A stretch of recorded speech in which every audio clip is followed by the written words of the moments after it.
looks like we've got a couple of good players, including Nico Alabas. And the last time we had an international championship, Nico went and won it. Yeah, not too shabby. So trying to do the back-to-back, the repeat, doing well already so far in the tournament. We're actually doing another round 4 game here today because the players are mostly on their lunch break, apart from these 2 players who we've held back. They've had their lunch early.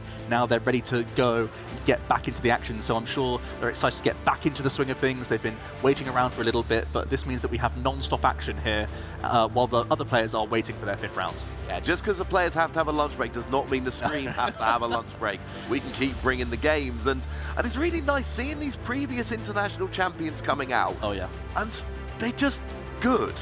You know, we saw Nico winning the Oceania Internationals a couple of years ago at this stage, and now we're bringing them onto stream. But we're not bringing them back to stream because they're a former international champion. We're bringing them back because they're a really good player who's 3-0. Yeah, exactly. And Tord Reklev already 4-0 in the tournament. Gustavo Wada, who we've already had, already 4-0 in the tournament. These guys are rising to the top. A few other big names as well. Just a quick update. Frank Persic already 4-0 as well. Gabe Smart also. So a lot of good players already sitting on those 4-0 records. A ton of other great names in contention as well with the 3-0-1, 3-1 records. Doing very well so far. So we are starting to see just how skill intensive this format is. The names that we've seen over and over again at the top tables are continuing to thrive here. Absolutely, and it does seem like Nico is, talking about skill intensive. It looks like Nico is another European player who has brought that Rapid Strike Urshifu / Inteleon / one of every other card they printed deck. Yeah, this is similar to something that we saw Tord and Gustavo playing earlier on in the day. So once again, having to find lots of different avenues and different win conditions throughout the game. You have spread at your disposal, you have weakness coverage at your disposal, and 1 prizes when need be, as well as that Medicham V for some extra sneaky plays when needed. So a really nice deck to see here, and Ty on the left here, he is going to be playing Sylveon VMAX as well, so another toolbox deck coming out here. I am delighted. Sylveon VMAX, another one of those decks I've got a massive soft spot for. It does damage based on the number of different types of Pokemon you've got on your bench, so it's a super awkward one because you have to bench a lot of different Pokemon, but toolboxes, I've been playing toolbox decks for years. They are so awkward to play, but it seems like EUIC 2022, this is the tournament of the toolbox decks. We've got Arceus in there, obviously, but we've got Galarian Moltres V, we've got that Crobat V Max that we've seen other players play, Auxiliaries sitting there chilling, and then obviously you've got Sylveon itself, which does hit weakness on Rapid Strike Urshifu, because fairy Pokemon, nowadays in the trading card game, they're not their own typing, they are Psychic type Pokemon, which right now, I think, Ty's probably quite happy about. Yeah, seeming like a really good call right now, having that little Psychic package in there.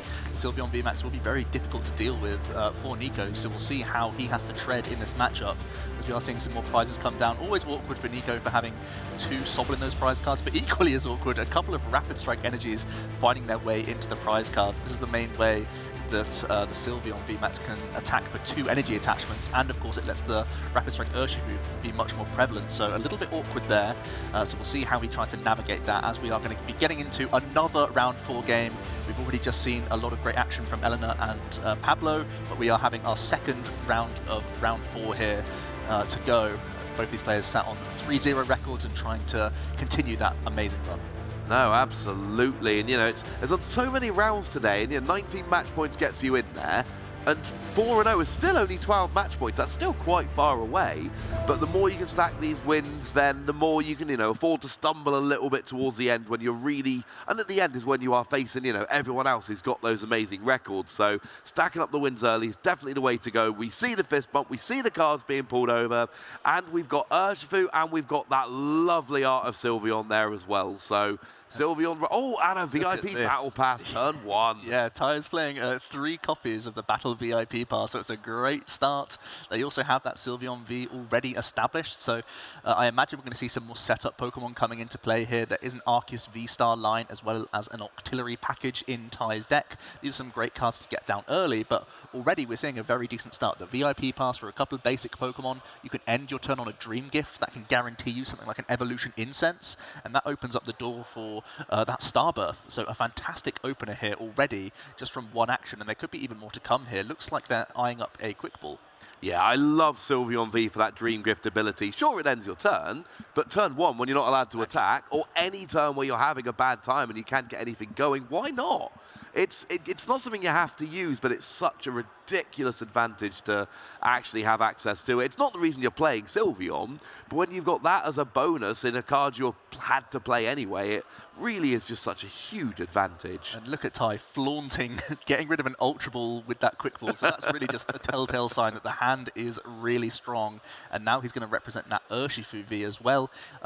Nico is playing the bench protection, I believe. Actually, no, he isn't. So unlike some of the lists that we've seen earlier on where there is that Manaphy, I'm not actually seeing it in Nico's list. So this could be another way that Ty can try and attack Nico's board. No, we got Rapid Strike Urshifu in both the decks, but we have Manaphy in neither of the decks. So once again, those Rapid Strike Urshifu are going to be able to go a little bit nuts. We do have a big charm on the Sylveon V, giving it that little bit of, just 30 extra HP, but that can make the difference. And like we said, ending that turn on a Dream Gift, any item card you like, and it does have to be an item card, not a support or anything like that, but it's just, hey, instead of passing a turn, do you want whatever item you like? And you called it, Joe. It is an Evolution Incense. Evolution Incense has to be the strongest pick most of the time for Ty here, because it gets you Arceus V-Star, which gets you any 2 cards. And that is completely wide open. And despite not getting an energy drop, Ty actually does play 1 copy of Melanie in his list, so he could still do those shenanigans that we see many of the Arceus Inteleon builds go for, where you go for an energy drop with the Melanie and crack on with a turn attachment as well. So Nico may feel safe here, but he's actually not. Oh, we could be seeing a really nice turn. And if you look at, Ty's board there, you've got a water Pokemon, a colorless Pokemon, a fighting Pokemon, and a darkness Pokemon, really building up those different typings. Sylveon is often referred to as a rainbow deck because you need that rainbow of different colors, and it's going quite well. It does mean it's awkward because if you put a second Sylveon down, or a second Urshifu down, then all of a sudden you're taking damage off the board to do so. But when it works, it really is wonderful. And if you're sitting at 3-0, it's probably working.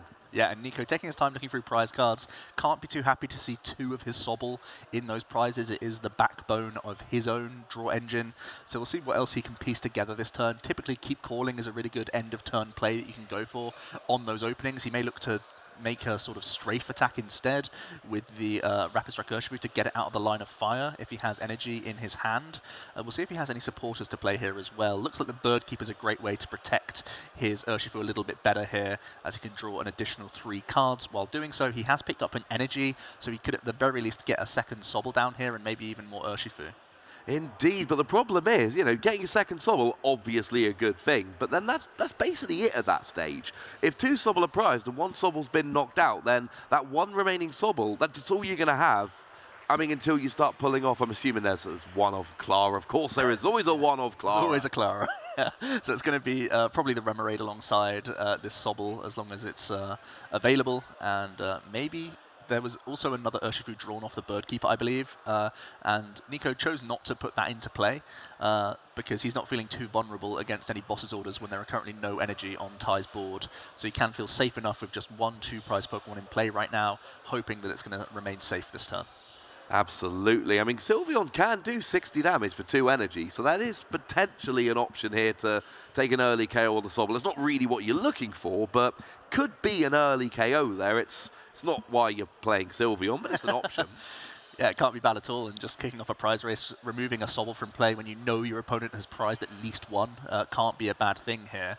And we immediately see the Evolution Incense. You've got to think that it's going to be for that Starbirth from the Arceus V-Star, as long as it's not already in the hand. You can also go ahead and look for things like Octillery, which is no bad thing to search throughout the game as well, and that's actually going to be the choice here for Ty. That might mean that we are seeing an Arceus already in the hand, and this could mean we've got a really big turn coming up. There could be potentially even a Melanie Rapid Flow turn here from the Urshifu on the bench, and that's what Octillery is going to go ahead and find and put that straight into the hand. You certainly don't want to be attaching that to your Octillery. But what else can we see here? There's a Starbirth. We need some switch outs, but there could easily be an Urshifu coming out here. I mean, a G-Max Rapid Flow at this stage of the game would be devastating for Nico, because you take out the Sobble, leave 1 Sobble remaining, take out the Remoraid, so now there's going to be no Octillery. And, we've seen these toolbox decks quite a lot already this weekend.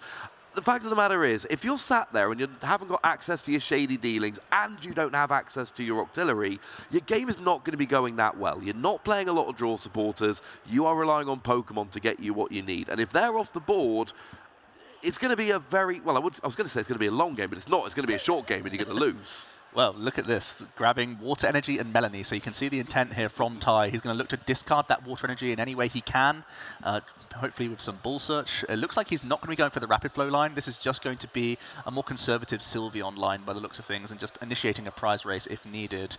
He could just be attacking with, as you said, that 60 damage attack early on with that Sylveon, and even just Melanie to his bench Urshifu and prep it for a future turn.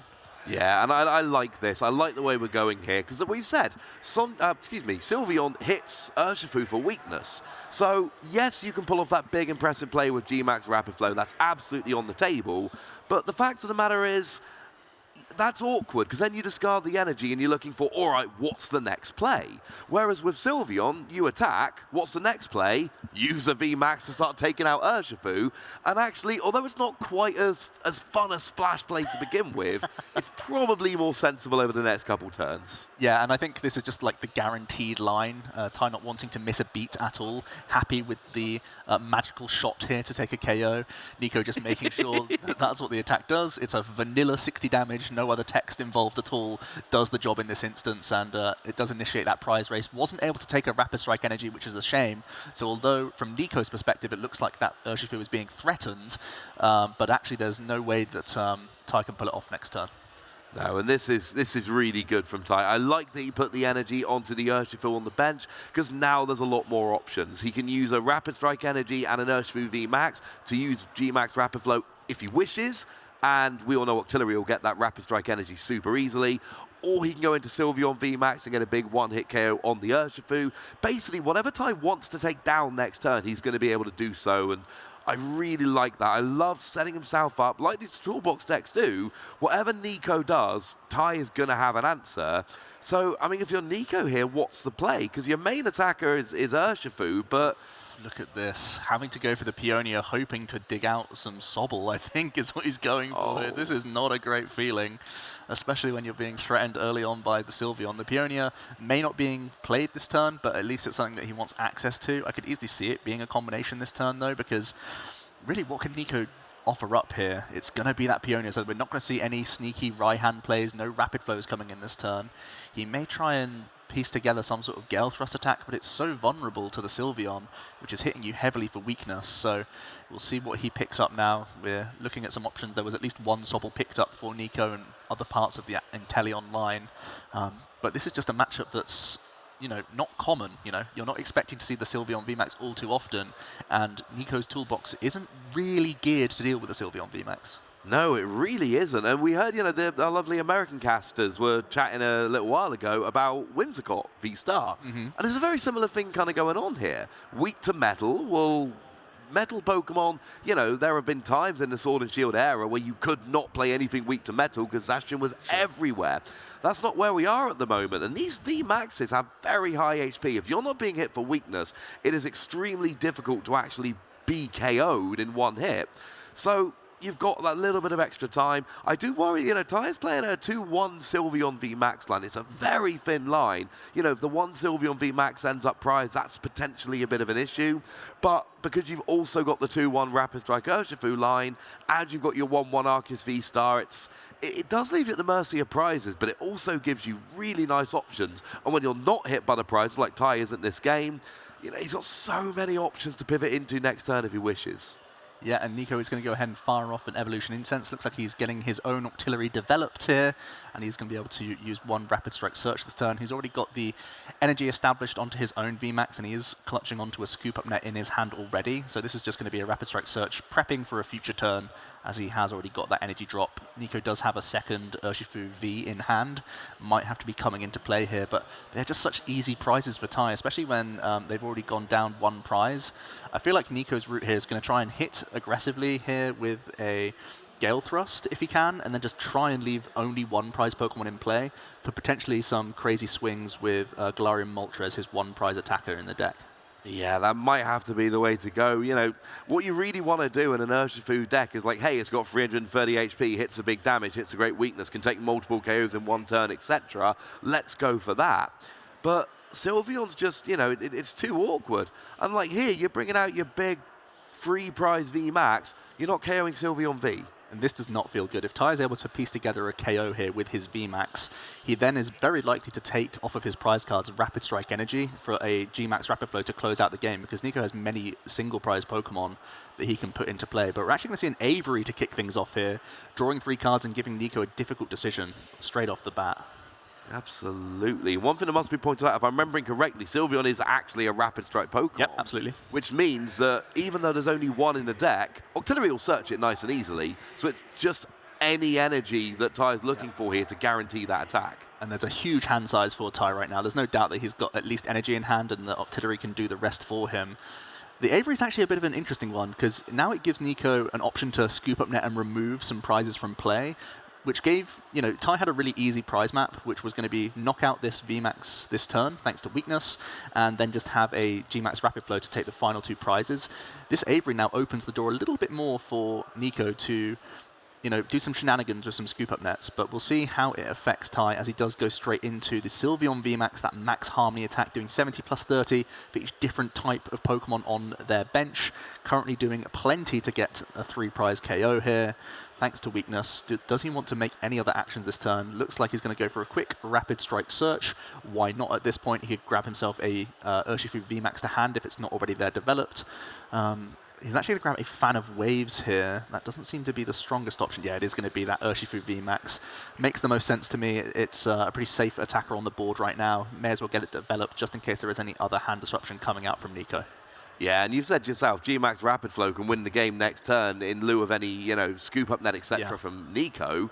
Well, if you've got the VMAX and you've got Octillery that can search out the Rapid Strike Energy, there's not really anything Nico can do to stop the attack other than trying to take Pokemon off the board. But if you're taking off Pokemon from the board that you want on the board to stop your opponent winning the game, that's not a good thing for you. Yeah, it's not like, aha, I've got you now. It's more just like, I really don't want to do this, but I kind of have to, as we're going to see a big 3 prize turn here for Ty. Is he able to take a Rapid Strike Energy off prize cards? Because he's got 2 of his 3 prize, and he has been able to grab one. So that sets him up really nicely for that Rapid Flow play to end out the game here. And Nico is put in a really dicey spot. That Sylveon is heavily damaged, so it should be easily dealt with here this turn if he is able to establish a VMAX. So we'll see how that goes. He does need to get himself a choice belt to change that math, if possible, to get over the line on this Sylveon so far, but it is possible for him. It is possible, but I've just got to go back to, I mean, does Ty really care? Does he mind if the Sylveon goes down? Because if anything, it's just saving him a switching card, because the Urshifu goes straight into the active, attaches the Rapid Strike Energy, and just takes 2 prizes for the win. And that's why it's so, you know, when you get to this stage of the game, you got to feel a little bit, you know, you got to feel a little bit for Nico, because it doesn't really matter what Nico does here. The obvious play is, well, let's KO the Sylveon, take 3 prizes. I'm halfway to winning the game.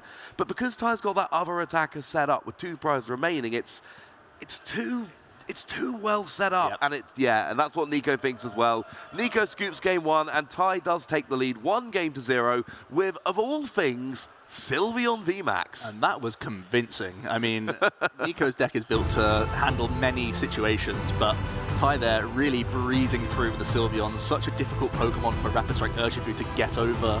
And Nico doesn't really have many other attacking options, especially early game. He has a Moltres, which comes into play later on, and they've got the Medicham for sneaky KOs here and there, but outside of that, you are, at the core, an Urshifu VMAX deck, and that just does not stack up well against Sylveon. But Ty, he had a crazy start. He got himself that VIP pass, was able to end his turn on a Dream Gift, then was able to Starbirth and do all sorts of shenanigans with that Melanie as well.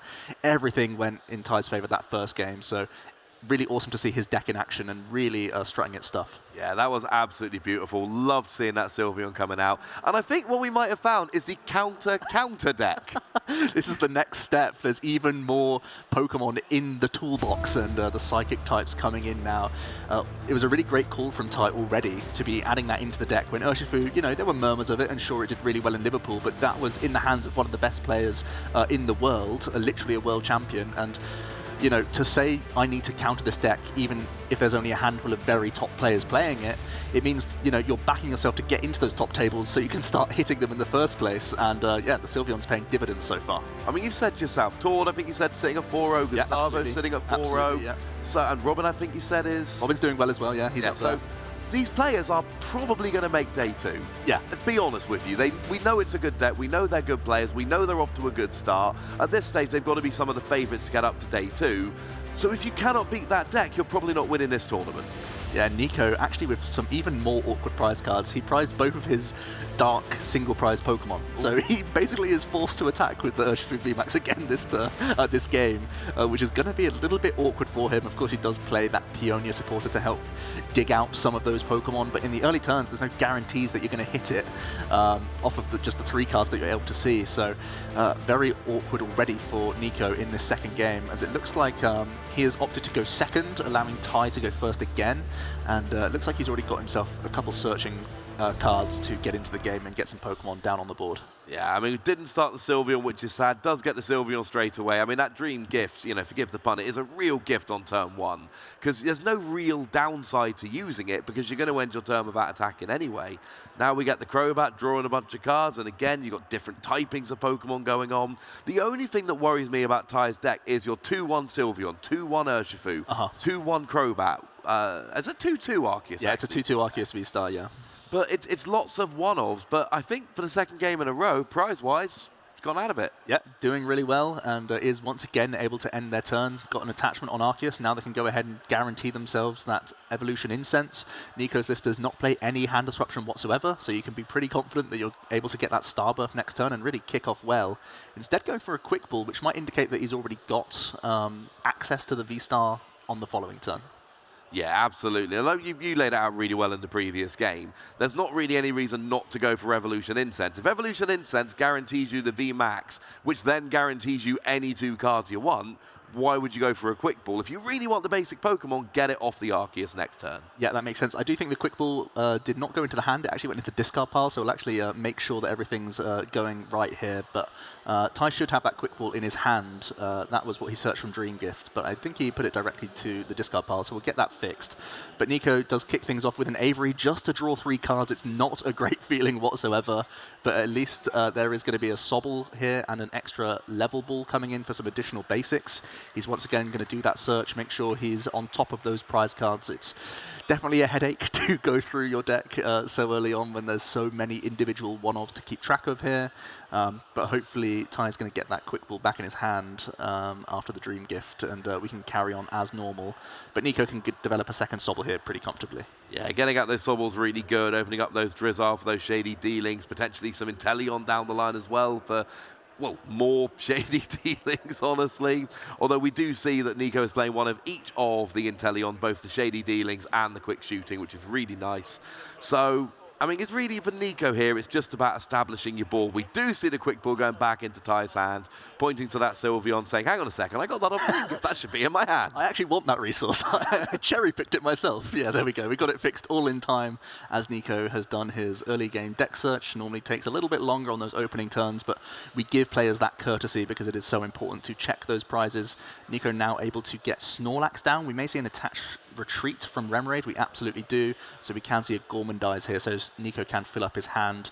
Snorlax, again, one of these cards that only really is a bit part player here and there, but does such a great job to end your turn and get a few extra resources for the following one. It's one of those Pokemon you don't often want to use. Draw until you've got 7 cards in your hand. It's fine, but it's not really one you want to use a lot, because ideally you want, you know, well, proper attackers. Not to be too mean to Snorlax. I love Snorlax. But if you draw until you've got 7 cards in your hand, then you're not doing a big attack, you're not taking prizes, things of that nature. Very much an early game Pokemon. Ty here gets a Sylveon V Max, goes and gets the Choice Belt, chooses to discard a second Sylveon V with Quick Ball, and we know there's only 2 in the deck, so it's going to be Clara Shenanigans or... oh no, there are no Clara Shenanigans in this deck, so it looks like this is the only Sylveon we're going to see this game. But we saw in the previous game, one Sylveon was very much enough. Certainly seems to be enough, yeah, and already has that Arceus V-Star in hand, as we expected. Now we're going to see the Quick Ball getting rid of that second Sylveon V, just in favour of Remoraid, and we're straight away going to see Amani undoing all the hard work of that Gormandai Snorlax. Oh no. And this is a great feeling, doing it pre-Starbirth, so you can guarantee that you're not going to get yourself in any bad ruts here. You're completely set up, you can cherry pick 2 cards if need be. If you're not able to hit something like Double Turbo Energy, of which Ty plays 2 copies of, he can go ahead and fish that out now and take a big knockout. Ty has a couple of ways that he can try and disrupt Nico's deck, which is, for all intents and purposes, a real setup deck here. He does play an Avery, and he has the Marnie that we've just seen there, as well as a Judge. So finally a deck that plays some hand disruption, and we're seeing it to good effect here. Absolutely. No Urshifu down, which is something I would like to see from Ty. We saw in that previous game. Oh. Starbirth. There we go. Starbirth helps. That worked very nicely. That was good timing. And that Double Turbo Energy. It's a cup, you know, searching Special Energy has always been a difficult thing to do, and that's why we see things like Starbirth being so good, because searching Special Energy is difficult, but not with Arceus, apparently. So we see Ty there, taking a KO on the Snorlax, going up by 1 prize, and just, you know, taking the lead in the game. Yeah, and look at this. He's got his Sylveon VMAX basically ready to rumble. That Urshifu threatening Nico's board as well. He's once again gone ahead in that prize race, which is so helpful to him. And Nico once again is on that back foot because he's in that position where he probably needs to start initiating the prize race. He doesn't have his dark attackers available to him, as you can see in those prize cards. He's basically forced to attack with Urshifu or Urshifu VMAX. Neither of them feel great. Possibly just 100 Furious Blows this turn, so you're only giving up a 2 prize card Pokemon would be your best option here, because Ty, for all of the Pokemon he is playing, he's choosing not to play a Dunsparce or anything like that to protect his board, or protect his Arceus from having weakness. So in this case, we'll see if we're going to see any Raihan and potentially some 100 Furious Blows coming in this turn. Yeah, and that's going to be, I mean, it's a start. Yeah, it doesn't feel great, but you don't want to be giving up another 3 prize Pokemon, right, unless you are starting to put damage on the Sylveon. It's just got so many hit points. It's such a long slog for Nico to hit through the Sylveon over 2 turns, even with damage mods required. So just a really awkward spot for him early on in this game. No, it really is. It's not what you're looking for. But then again, it does feel like this matchup might always be an awkward spot for Nico. Yeah. Because, you know, even those Dark-type attackers, you said it really well yourself, neither of those are ideal. They take time to get going. You know, the Galarian Moltres, the non-V, you're really relying on your opponent having taken a bunch of prizes before that really gets up to a decent amount of damage, and that's not where you want to be. So we see the Raihan coming down here. Yeah. So we get that energy attachment. So in theory, we could see a 100 Furious Blows or a G-Max Rapid Flow or anything like that if he wants to VMAX. I think he should be staying in the 2-prizer here just to try and make the race that little bit more awkward, but the Raihan can go ahead and grab Octillery. It's a great card to develop, seeing as though he probably wants to grab that Rapid Strike Energy regardless. He can keep himself set up nicely here, and he's going to cherry pick that Rapid Strike Energy via the Octillery now as well. You've got to imagine there's going to be some scoop up net plays to come, and at the very least he can get a couple prizes back here on the Arceus, but he also needs a few other pieces here. He probably needs to put down something like another Rapid Strike Urshifu if he wants to carry on and have attackers for the following turn. Absolutely. It was the Rapid Strike Energy, that's what I was forgetting. But he got the Octillery, got the Rapid Strike Energy. And the thing is, like, even from Nico here, you're going to take the 2 prizes. There's a scoop up net you predicted. We're in the active. We've got another Drizzle coming down, another Shady Dealings. We're going to take a 2 prize KO on the Arceus. Everything seems like it's going well. But what does Nico do when that Sylveon comes into the active, takes that KO, and it's 1 energy away? You've got to think Ty is going to be able to get an energy. So at that stage, and actually he's already got at least a Rapid Strike Energy in hand. So at that stage, you know, and Nico can do a good job, protect himself from giving up too many prizes, make sure Ty goes to only having taken 3 prizes. But even at that stage, what's Nico's plan? What's he attacking with? How does he take those last 4 prizes, which realistically speaking is going to be, you know, minimum 2 knockouts? How does he do that with Sylveon running rampant? Yeah, it's really tricky. And again, Nico has to be worried about not only this Urshifu getting knocked out potentially, but what if his engine gets taken out here and Ty straight away goes into his own Urshifu? I think it's going to be really scary if we see a Rapid Flow come down from Ty here and deal with the Drizzle and Sobble. We saw Nico go for Evolution Incense off his own Drizzle here. And we actually see a Peonia from Ty. Both players are choosing to play this one-off supporter in their deck because, as you said so eloquently, there's a lot of one-offs in both players' decks, and it's a great thing to access these additional cards. I don't think he was able to hit one of his Artillery, which was possibly something he was fishing for here.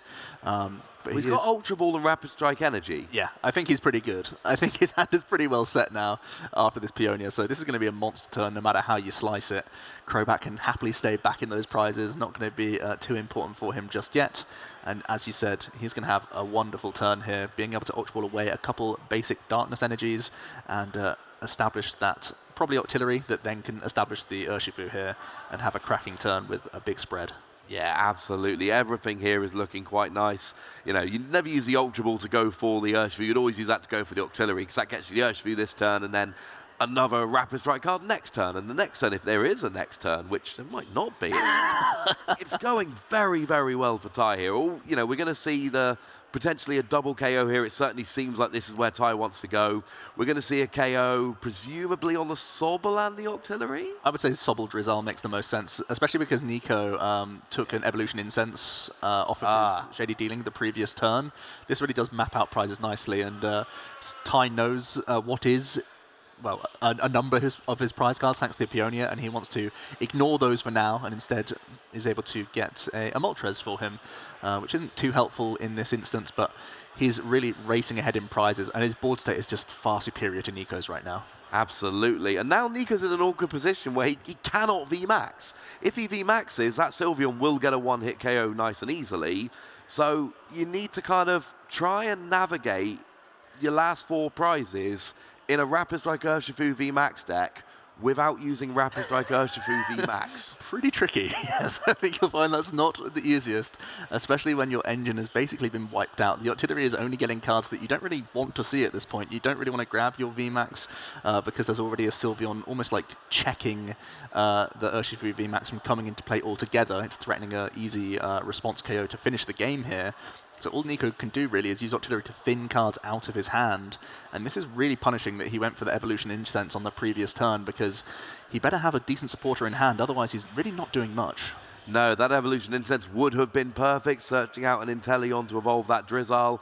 But, like you said, both got taken down by the G-Max Rapid Flow. That Artillery is not giving it anywhere near the same amount of value, given that that Evolution Incense was already in hand. So for Nico here, it's one of these awkward things, and you get this in Pokemon. Sometimes you get very bad matchups, and it forces you to think, how am I going to do this? I cannot do my regular play is not going to work. It's not going to take me to victory. So what can I do differently? What other attacks have I got? What other Pokemon have I got? And the answer is, for Nico, I mean, there might be a Hooper in there somewhere. It's 90 damage. No, Hooper's prized as well. Oh, Hooper's prized as well. Hooper's prized, Moltres is prized. I really don't know what options he has. As you can see here, he might just be Rapid Strike searching for Sobble to try and re-establish some sort of board here, but spying his hand, he just have a ton of Evolution Incense and not many other options whatsoever. I'm not even sure if he has a supporter in his hand.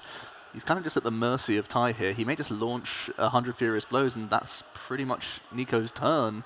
And then he's at the whim of Ty, finding something like Melanie or any switch out for an easy KO on that Sylveon. So he's really in control of this game. Absolutely, and Ty does have a Crobat on the bench, which is very much in range of 100 Furious Blows with the weakness. So potentially with some gusting, you know, with a boss's orders, that is 2 prizes for Nico. But then where are those last 2 prizes coming from? I mean, if Nico KOs the Crobat and the Artillery, you've still got to take down one of those VMAX Pokemon, neither of which are really in range. You know, if you don't VMAX, if you're not hitting for weakness, which seems to be where we are in both cases, then you're not really putting any pressure on either of those VMAXs, and Ty, probably not coincidentally, has not left a map that doesn't involve KOing a VMAX. Yeah, absolutely correct here. Let's see, there's already a switch in hand, so it's time for Ty to get finally aggressive with this Sylveon. Already has a couple energies and a choice belt attached, so easily going to be getting a knockout here, thanks to the weakness, no doubt. Is that third energy needed? You know, I mean, this is a crazy board state. He's been throwing a judge into the mix as well. Absolutely a huge pitfall for Nico here, as again, his hand was just full of Evolution Incense. Ty's going to force a fresh hand of only 4 cards for Nico to try and mount a comeback with. And there's going to be a massive Sylveon staring him down with just 1 prize remaining. So really strong turn here from Ty. I think the only thing better would have been something like a Melanie to his benched Urshifu just to be threatening a Rapid Strike the following turn, but his board state is far stronger than Nico's, and he's going even further ahead in this race. Yeah, I think this is probably the turn where Nico's just out of options, really. Ty's going to go down to 1 prize remaining. Sylveon, unlike so many other Pokemon in the format, there's no discarding energy when you attack. There's no you can't attack the following turn. Sylveon can just sit there and keep attacking with those free energy. So assuming the KO comes down here, and you've got to assume it does, Nico's going to be left with an Octillery and a Sobble, no attacking options. Ty's going to have a good attacker out with 1 prize remaining. And at that stage, I mean, there's no you don't need to scoop if you're Nico, because this is game 2. Scooping the game is scooping the match. Yeah.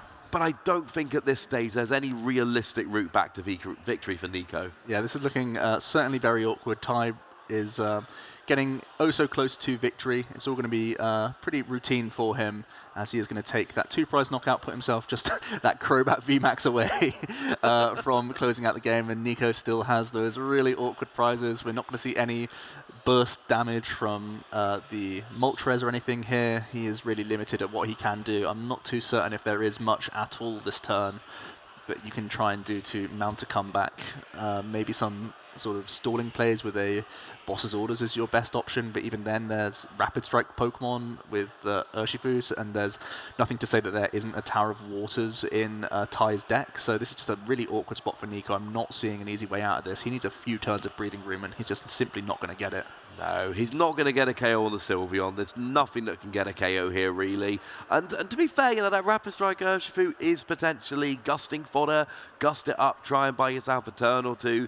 But then you're assuming your opponent doesn't have any energy to be attacking, any switching cards. There is a Tower of Waters in the deck. We just checked that. There we go. Ty does take the game, the match, 2 games to 0 with Sylveon VMAX, which it turns out might be the best deck in the game. I mean, yeah, it certainly seemed extremely strong there.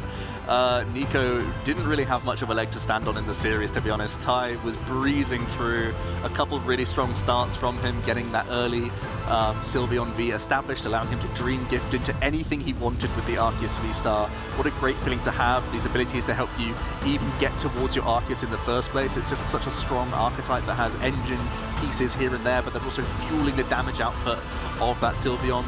The Arceus V-Star came in as an attacking presence this time around, and you can see how it helped establish Ty to have 2 attackers ready to go in, all in one go. The Sylveon VMAX and the Urshifu both putting in a huge shift there.